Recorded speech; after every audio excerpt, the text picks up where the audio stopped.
गांधी आदरणीय परम पूजनीय गुरु श्री जयराम जी के चरणों में गुरुजनों के चरणों में आदरणीय देवानंद बाबू महाराज आदरणीय विद्यार्थी महाराज के चरणों में वंदन करता हूं और इस मंच पर बैठे समाज के और के सभी जनप्रतिनिधियों का कार्यकर्ताओं का अध्यक्षों का बहुत धन्यवाद। यह सभागार में इस मंच पर और मंच के आसपास मेरे युवा साथी खड़े हैं, बुजुर्ग खड़े हैं, माताएं बहने हैं, सबको भी मेरा गुरु के जन्मोत्सव के निष्कर्षों को मेरा राम राम सबको राम राम। लंबी बात नहीं कह पाऊंगा, मेरा आप सबसे अनुरोध है कि गुरु के आशीर्वाद से और गुरु की अथक मेहनत से युवाओं के जोश से बुजुर्गों के सहयोग से माताओं बहनों के सहयोग से आप सब हिंदुस्तान के हर कोने में हैं और गुरु ने जब से गांधीपति का दायित्व लिया है, प्रभु ने लिया है, तब से वर्तमान युवा को कैसे विकास होना चाहिए, शिक्षा के जगत में कैसे विद्यार्थियों को, परीक्षार्थियों को माहौल उपलब्ध हो, आवास उपलब्ध हो, सुविधा उपलब्ध हो, समाज के कोई भी लोग हिंदुस्तान के किसी भी कोने में जावे और राजस्थान की राजधानी जयपुर में जावे या दिल्ली की राजधानी, हिंदुस्तान की राजधानी दिल्ली में जावे, उनको कैसे आवास उपलब्ध हो, उनकी पहचान कैसे हो, इसके लिए गवर्नमेंट ने जितना प्रयास किया शायद उसकी वजह से करना संभव नहीं है। मैं गवर्नमेंट को चलावा वजह लेके कहता हूँ कि सरकार के मुझे गवर्नमेंट का आशीर्वाद आपको देता है। मेरा सभी मदद से महान सदस्यों से अनुरोध है कि विश्व परिस्थिति मेरा है और जैसा अभी हमारे प्रधान अपने पूरा के बड़े हमारे थे राजकोट पूरी भजन सभा में सुरक्षा थी, वो शायद देख रही थी और अभी मैं जो आया हूँ तो मुझे एक घंटा पर लगा वो पीछे गेट से आगे वाले गेट से इसलिए इतने बड़ी संख्या में भक्त लोग आए हैं, वहां से आए हैं, प्रभु सबको आपके घर भेजे, ऐसे मेरे रास्ते से भगवान से आना है। ये गेट बजने वाले जो भी है, आइंदा जब भी ऐसा मेला हो तो हम उसको और विश्व प्रसिद्ध कैसे बनाएं, हिंदुस्तान के मीडिया में कैसे जाए, क्योंकि ऐसा मेरा और कोई नहीं, ऐसी खेल और कोई नहीं है। हमें अपनी जयपुर एरिया बुलाई थी, मतलब उसको देखा था, जिसको देखा था, हमने कहा हिंदुस्तान से भी अगर तो एक बार ये बुलाई तो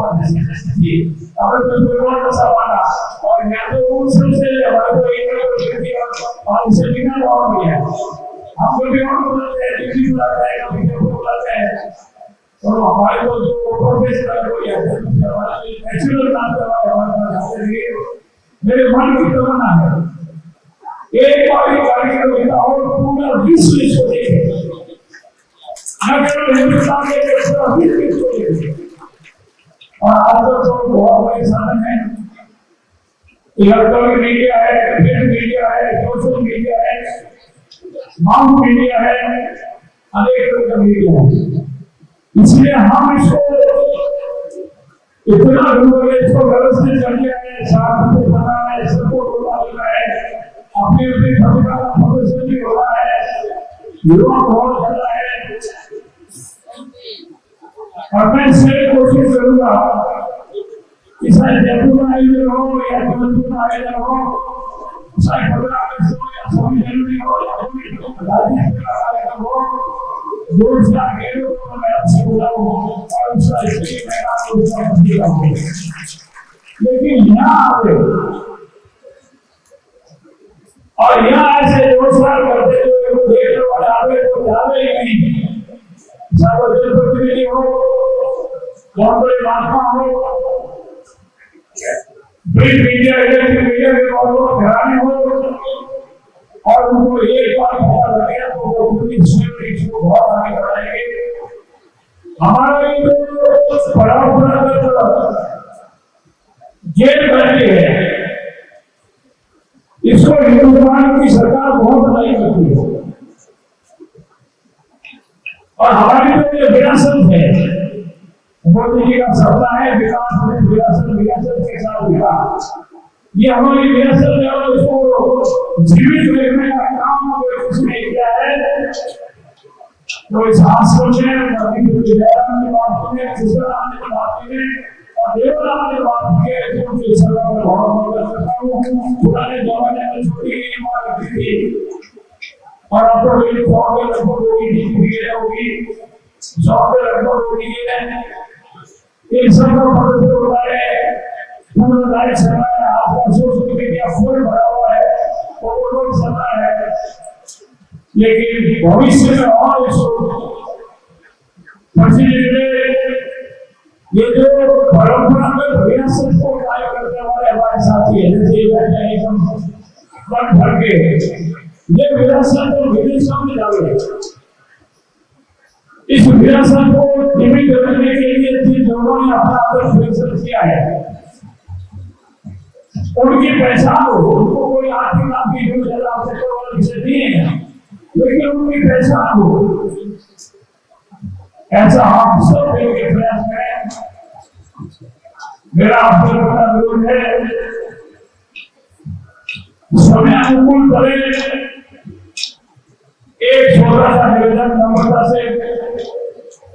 हाथ जोड़कर प्रणाम करते हुए, आज मर्यादा पुरुषोत्तम श्री राम जी का जन्मदिन भी है और उन्होंने अपने जीवन का शरीर तरीके से निभाया। तो एक पुत्र का उनका रूप कैसा था हम सब जानते, ज्यादा नहीं होता। एक पति का उनका कैसा रूप था वो हम सब जानते नहीं होता। एक पिता के रूप में उनका कैसा चरित्र था हम सब जानते हैं। एक प्रजा के जनप्रतिनिधि के रूप में, राजा के रूप में उनका कैसा चरित्र हम जानते हैं। लेकिन इसके अलावा भी उनका एक चरित्र था, उन्होंने कभी भी किसी को कैसी भी परिस्थिति उनके पास आई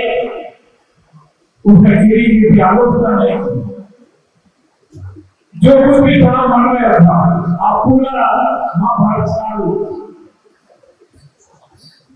या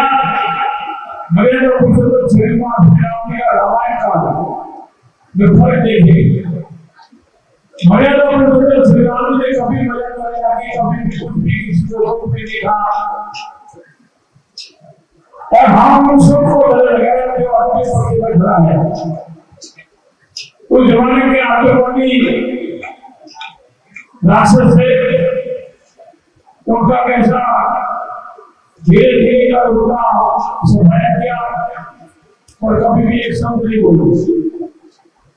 अंतिम पंक्ति में खड़े हैं, गरीब व्यक्ति है उनको कैसे साथी बनाया, अपने बहुत में वादक सेना को दिया, कभी कुछ नहीं बोले। श्रीलंका में कितना कष्ट देखे, श्रीलंका पर बीजेपी प्रमुख ने देखे। मैं आप सबसे युवाओं से निवेदन करता हूँ, आप सबसे निवेदन करता हूँ कि श्री राम मर्यादा पुरुषोत्तम श्री राम का ये जो चरित्र है किसी की गुजरा नहीं कर रहा। इसको हो सके तो अपना लें, उसे सीख लें, अच्छी लगे तो हाथ में, नहीं लगे तो मन में आराम है और किसी की हृदय का निधन कर रहे, ये हमारे लिए सबसे बड़ा जरूरी है। हमारे ये सबसे महत्वपूर्ण चीज इस समाज का अगर किसी की आवश्यकता है तो वीडियो नहीं करें तो समझ में सेट हो गई, नहीं तो फिर अपने मारो के भारी भारी वो मैं नहीं वो अलग है। इसमें बहुत फायदा है और सोशल मीडिया आपके पास है, आप पागल है, बड़ी बड़ी पोस्ट पर भी आप लिखते हैं, लेकिन पॉजिटिव और नेगेटिव, सकारात्मक और नकारात्मक, ये आपके पास है। मेरा अनुरोध है